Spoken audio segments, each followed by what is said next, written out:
Olá, pessoal! Hoje nós vamos falar um pouquinho sobre os gêneros conto e crônica. Vamos lá?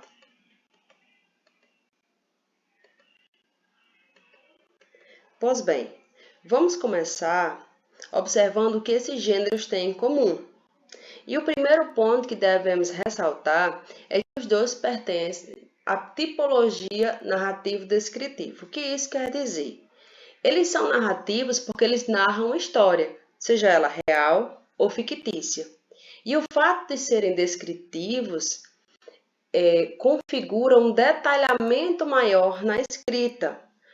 Quando o narrador está relatando os fatos, ele descreve as personagens, o ambiente de forma tão minuciosa que nós, leitores, conseguimos imaginar aquela cena como se estivéssemos vivenciando, como se fôssemos personagens da história narrada.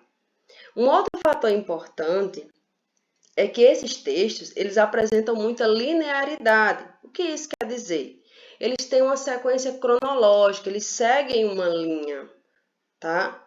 Além de que, eles apresentam um conflito, um problema a ser resolvido. A história vai se passar em torno desse problema. O clímax é aquela hora que a gente fica ansioso, sem saber o que vai acontecer, tá bom? E, consequentemente, todo texto narrativo possui um desfecho, um final, uma conclusão, seja ela feliz ou triste. Inicialmente, vamos caracterizar o gênero conto.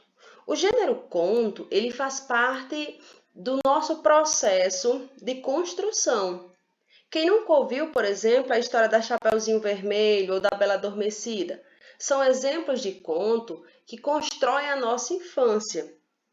Essas narrativas, elas nos auxiliam na formação da personalidade e elas são formadas como um texto curto, que traz um final feliz, que apresenta geralmente personagens fictícios, fantasiosas e que nos fazem invadir ou mergulhar no mundo irreal.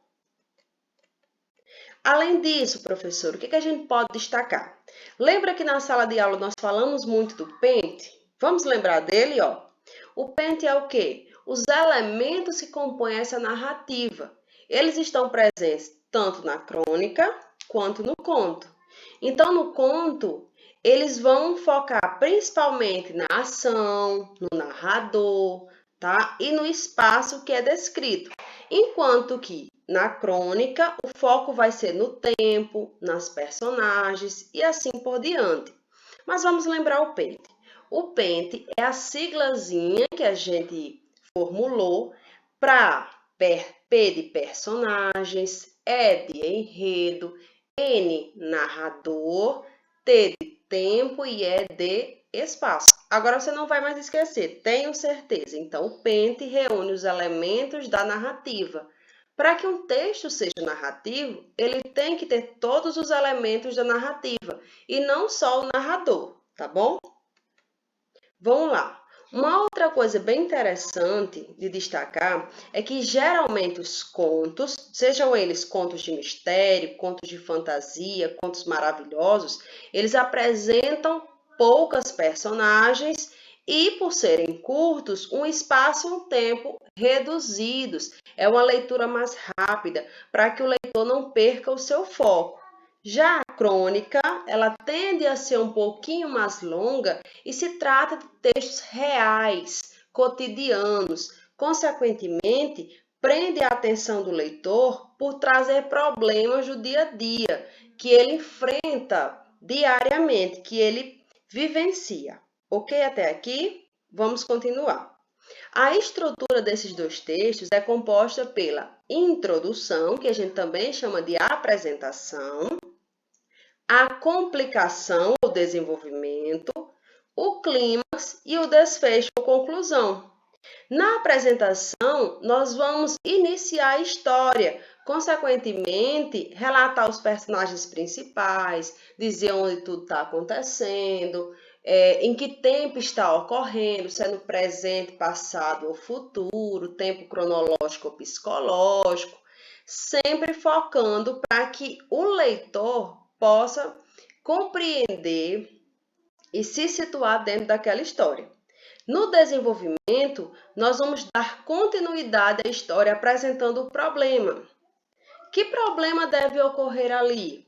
Por exemplo, se eu digo que uma mocinha está no lindo jardim e ali aparece um leão, daí o problema, tá? E geralmente o clímax vai ser o quê? O momento que a gente espera, aquele momento tenso. Será que vai vir alguém salvá-la? Será um príncipe? Será um cavalheiro? Então a gente vai criando essa expectativa diante da leitura.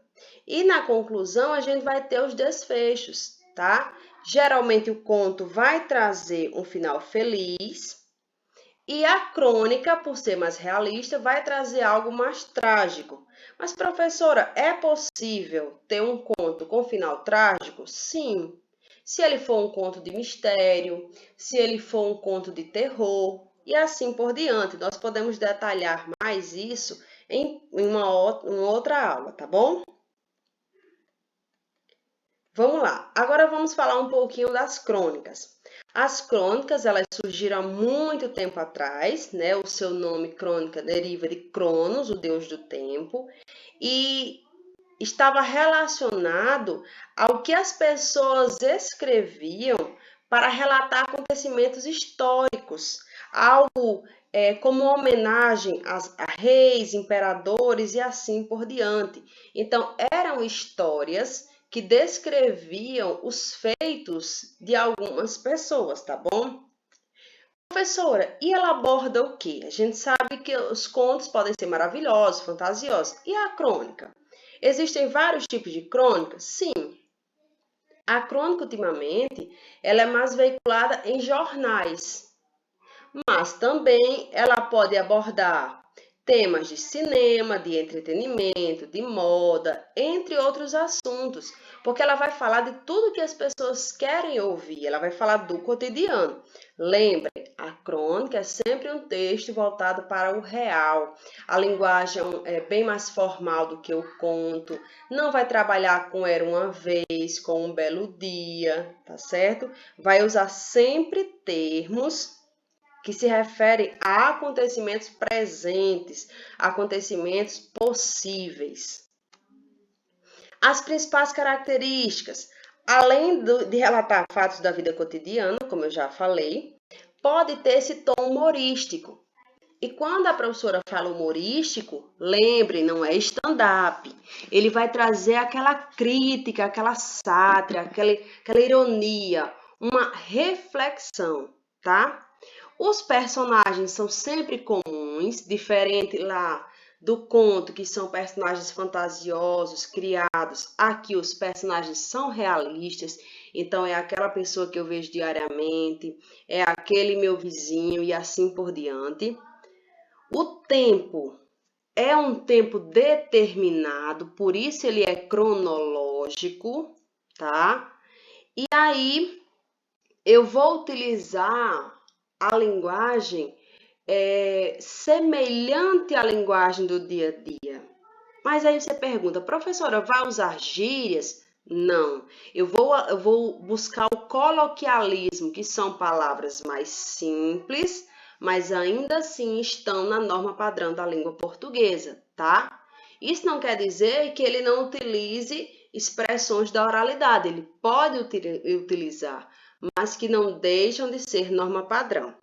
Por que ele faz isso? Para que nós, leitores, possamos nos assemelhar ao texto, nos identificar com a história lida. E aí, a gente tem que salientar que essa narrativa pode ocorrer em primeira pessoa ou terceira pessoa. Isso quer dizer que o narrador ele pode contar a história, sendo só observador, ele pode contar algo que ele vivenciou sendo personagem, ou ainda assim, ele pode contar a história como narrador, que a gente fala de onisciente, que é aquele narrador que sabe de tudo da história, que se mete na história, mas que não é personagem. Ok até aqui? Alguma dúvida? Se sim, por favor, me procurem aí na Agenda Edu, estarei disponível para conversar com vocês. Espero que todos estejam bem. Fiquem com Deus. Um abraço.